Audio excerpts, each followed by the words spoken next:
Hi everyone, it's a delight to be back speaking within the MS Society again in Victoria. Of course, as some of you will know, I spent 5 years on the board here, nearly 10 years ago, and then I guess graduated off the board. And I look back now with a lot of issues that obviously I was a little bit outside the box. I did not fit into the neurologist's favorite ideas.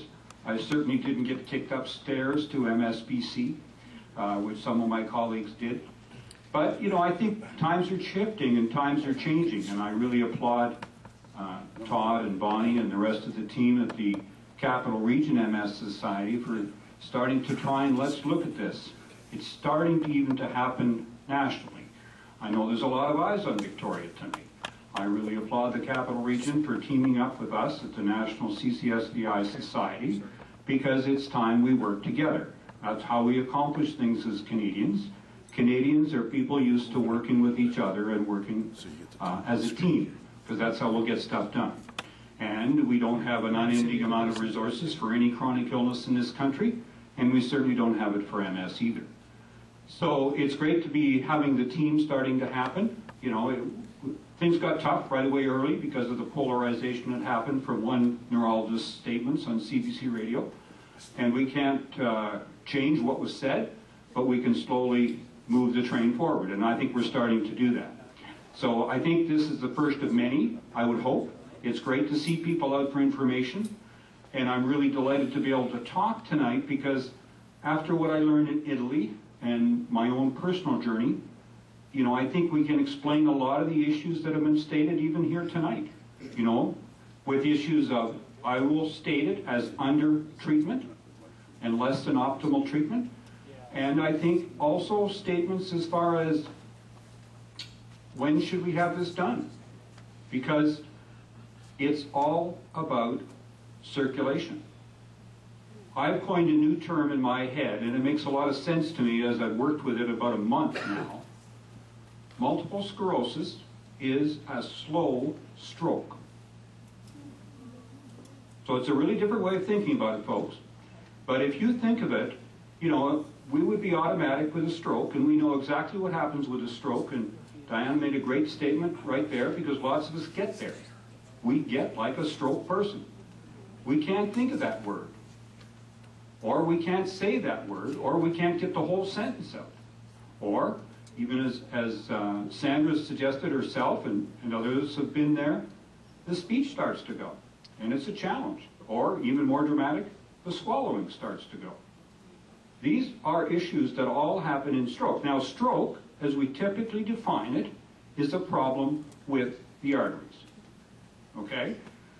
But after I've heard enough from Dr. Zamboni and Dr. Hakey and Dr. Dake and Dr. Sandy McDonald, the vascular surgeon in Ontario, who's been a huge proponent on our side, you can count the Canadian physicians that are involved on a hand easy. But anyway, we're starting to get there. We're starting to notice the difference. I want you to think of MS and CCSVI as a back pressure on the vein. If you measure the pressure in the vein, and there's some good reports on this, it's at least 30% higher and sometimes double. Now, if you took your blood pressure and doubled it, do you think you'd have hypertension? You bet. Do you think you have here? Yes, you do. This could probably be easier called, and maybe it would fit better, CCSVH, hypertension, because it's insufficient flow. I'm not going to critique Dr. Zamboni's words at all, but hypertension is how I want you to think of this, and so you get a back pressure. You get a back pressure, and you get tissues of the brain without adequate blood flow, and secondarily, without adequate oxygen, which is exactly what a stroke is. So, you've watched people with a stroke. People with a stroke can learn to talk again, almost always. Is it easy? No. Once the stroke is finished happening, are they able to speak again just because the vessel opens up? Not usually. They have to relearn. It's a slow process. It's also why I'm really delighted we called the discussion tonight MS, CCSVI, and rehabilitation. Your job isn't done when you get off that table. It's just started. I'm really serious about this. Now, some of us are lucky. There's about 1 in 10, I think, dramatically affected with their mobility. They almost jump off the table. And these are probably people who have the back pressure, they have the relative mild swelling occurring so that the neurons aren't working right, but as soon as you take the pressure away, they get a huge improvement. And that's a wonderful thing. And I wish we could all be like that. But I'm sorry, we can't. Some of us have had it long enough. There's been areas starved for oxygen long enough. They've been injured. So that's where I want you to get your head around. And, you know, I'm hoping that many of you who have not had a response will have a response. But I want you to listen between the pieces and between the lines as we've talked about them tonight. Because we now know a little more. So I'm going to go over to the slides because it'll help a little bit in the discussion. It may not help that much. Now, Katie, can you be at my advance? Awesome. There we go. Okay, what is it? Most of you know what the term stands for now. I talked about insufficiency or even talked about hypertension. Dr. Michael Arata is the one that coined that term. I won't take credit for it, but he made a great discussion in how hypertension was the issue. And that's why if we think about it, it'll make a difference. There was a few clues, even here tonight.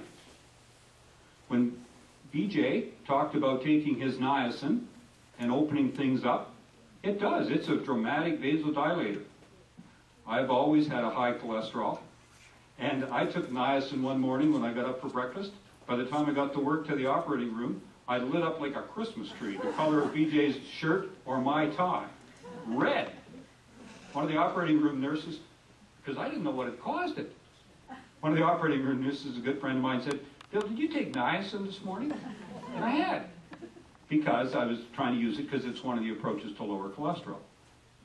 So, you know, when you get that temporary dilation effect, you will tend to get some improvement in the short term, all right?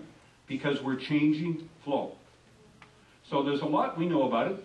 Most of you know now about the 3 major veins, the 2 jugular veins and the azygos vein. This is a piece that I didn't know until this all started to happen, and hardly anybody else does either, is that when you're laying flat, almost all of your return of blood from the brain is through the jugular veins. Almost all of it. And when they're blocked, and they're blocked in the valve site 80% of the time, usually both of them, okay? And in 80% of us, you could call it low-hanging fruit, but that's quite straightforward to treat. And if you think about flow not getting out at night when you're laying in bed, that's why sleep can be lousy. And it often is. And it's often something you get back. I was still in process, as one of your handout sheets says tonight, when we had our last meeting in August on the Cedar Hill facility. And now I had my treatment the November 29th, as some of you may or may not know. And, you know, they treated all 3 veins. I went to Costa Mesa, California. Michael Arata did mine. Michael Arata, I was convinced, was the guy for me to go to because he was doing 4 to 5 people per week of the complicated ones. These are the ones that hadn't done well.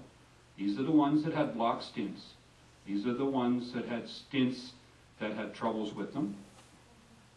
And so he does many a day, but I learned a long time ago, if you're going to have a problem and you're going to have it fixed, go to the guy who fixes the tough ones.